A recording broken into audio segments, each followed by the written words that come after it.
Yen Princess, the exclusive store for women. Fashion starts from 399 only with 27 outlets across Tamil Nadu. Visit your nearest store today. Aachi royal gulab jamun packs ஒன்று வாங்கினால் ஒன்று இலவசம். மேச ராசி முதல் மீன ராசி வரைக்கும் பெண்களுடைய வாழ்க்கை ரகசியம், உங்க வாழ்க்கையுடைய தத்துவம் 15 வயசு, 25 வயசு, 35 வயசு, 45 வயசு, 55 வயசு வரைக்கும் உங்க வாழ்க்கை நிலவரம் என்னென்ன வயசுல எந்தெந்த விஷயத்தை நீங்க ஃபேஸ் பண்ண போறீங்க, யார் யாருக்கெல்லாம் யோகம் வருது, யார் யாருக்கெல்லாம் கஷ்டம் வருது, எந்த ராசிக்காரங்களுக்கு மைண்டு டிப்ரெஷன் ஆகுது, இப்படி யோகங்களே வரக்கூடிய தருணம் எத்தனை வயசுக்கு கேட்கறத தெளிவாக பார்க்கலாம். மகர ராசிக்கு அதிபதி சனீஸ்வர பகவான். 3 நட்சத்திர பாதங்களை பலமாக கொண்டது இந்த ராசி. பொதுவாக சூரிய பகவான் இந்த வீட்டில் இருக்காரு, சந்திர பகவான் இந்த வீட்டில் இருக்காரு, செவ்வாய் பகவானும் உங்கள் வீட்டில் பலமாகவே இருக்கார். அரசியலில் பிரவேசம் பண்ணுன்னு சொல்லக்கூடிய ஆதங்கங்கள் உடையவங்களும், ஆன்மீக ஈடுபாட்டில் இருக்கக்கூடிய ஒரு தருணம் உடையவங்களும், வம்பு தும்பு வழக்குகளை சந்திக்கக்கூடிய பல அட்வொகேட்டுகளும், டென்டல் டாக்டர்களும் இந்த ஜாதகத்தில் தான் அதிகமாக இருப்பீங்க. நிறைய பேர் சாஃப்ட்வேர் கம்பெனியில் நிறைய பேர் வேலை பார்க்கக்கூடிய தருணங்கள் இந்த ஜாதகத்தில் இருக்கும். சிறு வயசுலேயே நீங்கள் கஷ்டப்பட்டவங்க, தாயுடைய பாசத்து மேலே ஏங்கி இருக்கக்கூடிய தருணம் உடையவங்க, தாய் தகப்ப மேலே, இப்படி பாசத்துக்கு அதிபதியா இருக்கக்கூடிய இந்த மகர ராசி பெண்கள் ஒரு குறிப்பிட்ட கால வயசு, சின்ன வயசுலேயே உங்களுக்கு கல்யாணம் ஆயிடும். 20 வயசு, 19 வயசு, 18 வயசுலேயே கல்யாணம் ஆயிடும். அந்த 21 வயசுக்கு மேல கல்யாண காட்சிகள் நடந்தாத்தான் நீங்க யோகம். ஏன்னா குறிப்பிட்ட கால வயசுல உங்களுக்கு நாக தோஷம் வரும். ஒரு 25, 27 வயசு வரைக்கும் உண்டு.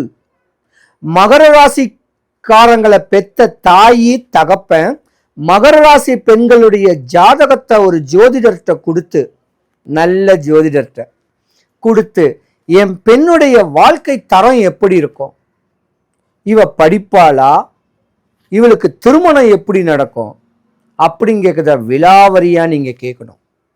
ஏன்னா பாதி பேருடைய வாழ்க்கை 2 தாரத்து தோஷமா இருக்கும். இல்லைன்னா மகர ராசி பெண்களுடைய வயதுக்கு மீறின ஆண்களை நீங்க கட்டி வச்சிருவாங்க. உங்க வயசுல இருந்து ஒரு 2 வயசு, 3 வயசு, 5 வயசு பரவாயில்ல, 10 வயசு, 11 வயசு ஒரு ஆம்பளையை கட்டி வச்சா அவங்க வாழ்க்கை 0, ஏமாற்றம் அடைவாங்க. அதே போல மகர ராசி பெண்கள் மதமுற்று மதம் மாறின ஒரு ஆணை கல்யாணம் பண்ணக்கூடாது. தன்னுடைய ஜாதியிலேயே தன்னுடைய தன்மையிலேயே நீங்க பண்ணணும். ஆனா படிப்புல சிறந்து விளங்கக்கூடிய அமைப்பு உண்டு. பிரில்லியன்ட், பல பாஷை பேசுவீங்க, அந்த போல்டு, இதெல்லாம் இருக்கும். 35 வயசுக்கு மேல நீங்க கவனமா இருக்கணும். 35லேருந்து 45 வயசுக்குள்ள ஒரு இன்ஸ்டன்ட், ஒரு ஆக்சிடென்ட், ஒரு சர்ஜரி உங்களுக்கு வரும். அதிலிருந்து விடை பெறுறதுக்கும் அதிலிருந்து வராம இருக்க உங்க வீட்டு குலதெய்வத்தை நீங்க வேண்டணும், உங்க முன்னோரை வேண்டணும், இல்ல ஒரு ருத்ராட்சம் போடணும். இதுக்கு மேல ஆன்மீக ஞானம் கிடைச்சு தனக்கு பிறந்த குழந்தைங்களை கண்ணுக்குள்ள வச்சு வளர்த்து அதுங்களை நல்லா படிக்க வச்சு நல்ல உத்தியோகத்துல வரக்கூடிய தருணமும் மகர ராசி பெண்களுக்கு உண்டு. ஆனா மகர ராசி பெண்கள் பொதுவாகவே கொஞ்சம் நிறைய சம்பாதிக்கணும் அப்படின்னு ஆதங்கம் இருக்கும். கணவனை மீறி நம்ம சம்பாதிக்கணும்னு சொல்லக்கூடிய ஆசைகள் இருக்கும். அதுல எதுவும் மாட்டிக்க கூடாது. அப்படி நீங்க கடனை உடனே வாங்கிட்டா கணவனுக்கு மீறின ஒரு நட்பு ஒன்று வரும். அந்த கடனை கேர் பண்ற நட்பு, அதுலேயும் நீங்க மாட்டிக்கூடாது. மகர ராசி பெண்கள் ஒரு 45 வயசுக்கு மேல உள்ள பெண்களுடைய குழந்தைங்களை சீக்கிரம் கல்யாணம் பண்ணிடணும். அவங்களுக்கும் காலதாமதமான கல்யாணம் நடக்க வாய்ப்பு இருக்கு. எம்பெருமான பரிபூர்ணமா நினைச்சுண்டு இருக்கிற சேத்திரங்கள் எல்லா கோயிலுக்கும் போகணும்னு ஆசைப்படுங்க. எல்லா கோயிலையும் மண்ணை மிதிக்கணும்னு ஆசைப்படுங்க. உங்கள் வாழ்க்கை சிறந்து போகும். ஒரு 45 வயசுக்கு மேலே தான் வீடு வாசல் தோட்டம் துறவு எல்லாமே அமையும். ஆனால் இடப்பட்ட நாளில் ஒரு மண்ணை விற்பீங்க, ஒரு லீகல் பிரச்சனை ஒன்று வரும். அது உங்கள் வீட்டுக்காரருடைய அண்ணன் தம்பி வழியிலையும் வரலாம், உங்களுடைய அக்கா தங்கச்சி வழியிலையும் வரலாம். தேவையில்லாத ஒரு இடையூறல் வரும். மகர ராசி பெண்களை கிட்ட மற்ற ராசிக்காரங்க கொடுத்து வச்சிருக்கணும். ஏன்னா வாய்க்கு ருசியாக சோறாக்கி போடுவாங்க, விதவிதமான சாப்பாடு வித்தியாசமான சாப்பாடெல்லாம் செஞ்சு போடுவாங்க. இப்படியாம்பட்ட தருணவுடைய மகர ராசி பெண்களை மதிங்க, அவங்க ஆசைகளை பூர்த்தி பண்ணுங்க. இந்த பிரபஞ்சத்தோடைய அமைப்பே, சனி பகவானுடைய அமைப்பே, கர்மக்காரகனுடைய அமைப்பே, கர்ம பலனை அனுபவிக்கணும் பிறந்தவங்க இந்த மகர ராசி பெண்கள். வாழ்க்கை வரைக்கும் கஷ்டப்பட்டுக்கிட்டே இருக்க மாதிரியான ஒரு தருணம் வரும். விட்டு கொடுத்து தான் நீங்க வாழணும். இப்படி விட்டு கொடுத்து தெளிவான வாழ்க்கை வாழ்ந்தீங்கன்னா தான் உங்க வாழ்க்கை அந்த தன்மையில அமைப்பா வரும். இல்லைன்னா ஏமாற்றம், தடுமாற்றம், நஷ்டம், கஷ்டம், அவப்பேறு, அவமானங்களையே உங்க வாழ்க்கையை பாதி ஓட்டிடுவீங்க. ஆனா ஜட்ஜ் ஆகிடுவீங்க, அட்வொகேட் ஆனாலும் ஜட்ஜ் ஆயிடுவீங்க. ஆனா பாதி மகர ராசி பெண்களுக்கும் கணவனும் விலகி போயிடுவாங்க, விட்டு போயிடுவாங்க.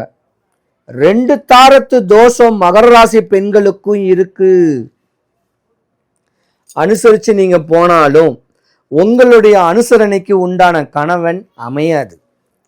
தானே ராஜா தானே மந்திரி, என் பேச்ச நீ தான் கேட்கணும், நான் கேட்க மாட்டேன்னு சொல்லி உங்களுடைய கணவர்மார்க இழுப்பாங்க, வாழ விட மாட்டாங்க. உங்களை த்ரெட்டன் பண்ணுவாங்க, உங்களை ஏமாத்துவாங்க. நீங்க இருக்க இன்னொரு மனைவி மேல ஆசைப்படக்கூடிய தருணம் வரும்போது நீங்க அவங்கள வெறுப்பீங்க. இது விதி. ஏன்னா கர்ம பலனை அப்பத்தான் நீங்க வெறுத்து சன்னியாசி ஆகக்கூடிய தருணத்தை உண்டு பண்ணி கொடுக்கும். இல்லறத்தை பற்றற்ற நிலையில கொண்டு வைக்கக்கூடிய தருணம் மகர ராசி பெண்களுக்கு தான் இருக்கு. 70% மகர ராசி பெண்களுடைய தன்மையை புரிஞ்சு நடந்து உங்க ஆசைகள் தேவைகளை பூர்த்தி ஆகிற மாதிரி கணவன் அமையாது. இது விதி. விதியை நம்மத்தான் மதியாலத்தான் நீங்க வெல்லணும். அடங்கி போகணும், அனுசரிச்சு போகணும், விட்டு கொடுத்து தான் நீங்க போகணும். அப்பதான் உங்க வாழ்க்கையில நீங்க சிகரத்தையே அடைய முடியும். மகர ராசி பெண்கள் அனைவருக்கும் சுபிக்ஷம், ஐஸ்வர்யம், கடாட்சியம் கிடைக்க எம்பெருமான் வடபழனி ஆண்டவனுடைய அனுகிரகம் உங்களுக்கு பரிபூர்ணமா கிடைக்க இறைவனை நான் பிரார்த்திக்கிறேன். சிவாய நமः.